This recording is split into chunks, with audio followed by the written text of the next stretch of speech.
Hi friend, நான் உங்கள் Jenny. அன்பு என்றால் என்ன அப்படின்னு சொன்னாக்கா நிறைய இருக்குங்க.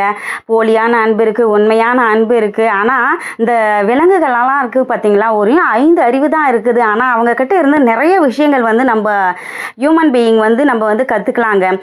இப்போ பார்த்தீங்கன்னா ஒரு தம்பதிகள் அவங்க பார்த்தீங்கன்னா ஒரு வனவிலங்கு சரணாலயத்துக்கு போகிறாங்க. போகும்போது பார்த்தீங்கன்னாக்கா நிறைய விலங்குகள் எல்லாம் இருக்கும். அங்கே பார்த்தீங்கன்னா குரங்கும் அதனுடைய துணையுடன் ரொம்ப சந்தோஷமாக இருக்கிறத பார்த்து அந்த மனைவி சொல்கிறாங்க கணவர்கிட்ட, பார்த்தீங்களா எவ்வளோ அன்பாக இருக்காங்க அப்படின்னு சொல்லிட்டு. இன்னும் கொஞ்சம் தூரம் போன உடனே பார்த்தீங்கன்னா சிங்கமும் அதனுடைய துணையும் ரொம்ப ரொம்ப தூரமாக இருக்காங்க. இவங்கள பாருங்கள், ரொம்ப அன்பே கிடையாது, எப்படி இருக்காங்க பாருங்கள் அப்படின்னு சொல்லிட்டு சொல்கிறாங்க. இப்போது அந்த கணவர் சொல்கிறாரு, ஒரு கல் எடுத்து அந்த சிங்கத்து மேலே போடேன் அப்படின்னு சொல்கிறாரு.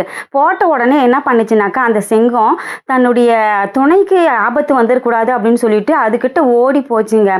இதே அந்த கல்லே எடுத்துன்னு போயிட்டு அந்த குரங்கு மேலே போயிட்டு போடு அப்படின்னு சொல்கிறாரு.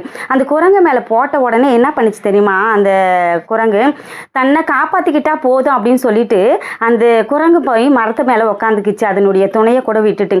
இந்த மாதிரி தாங்க ரொம்ப அன்பு நம்ம கொடுத்தா கூட, ஆனால் நம்ம ஆபத்துன்னு ஒன்று வந்தாக்கா நம்மளை விட்டுட்டு போயிடுவாங்க. ஆனால் அன்பை காட்டவும் தெரியாது, அதை செயல்படுத்தவும் முடியாது. ஆனாலும் தன் துணைக்கு ஒரு ஆபத்துன்னு சொன்னாக்கா ஃபஸ்ட் ஆளாக போயிட்டு நிற்பாங்க. ஸோ அதுதாங்க அன்பு. நம்ம எந்த சூழ்நிலையில் இருந்தாலும் நம்மளை விட்டுட்டு போகாமல் இருக்காங்க பார்த்தீங்களா, அதுதான் உண்மையான அன்பு. ஸோ நம்மளும் பார்த்தீங்கன்னாக்கா வாழ்க்கையில் இது போல தான் இருக்கணும். எந்த ஒரு ஆபத்து நிலையில் வந்தாலும் நம்ம நம்பி வந்தவங்கள நமக்கு அவங்களுக்கு வாக்கு கொடுத்துட்டவங்கள அவங்கள எப்போவுமே பார்த்தீங்கன்னாக்கா கடைசி வரைக்கும் கரை சேர்க்கணும், அவங்கள விட்டுட்டு போகாமல் இருக்கணும். அப்படின்றதுக்கு இந்த விலங்குகள் ஒரு உதாரணமாக இருக்குது இல்லைங்களா? ஸோ மீண்டும் அடுத்த வீடியோவில் உங்களை சந்திக்கும் வரை உங்களிடமிருந்து விடைபெறுவது உங்கள் ஜெனி. நன்றி, வணக்கம்.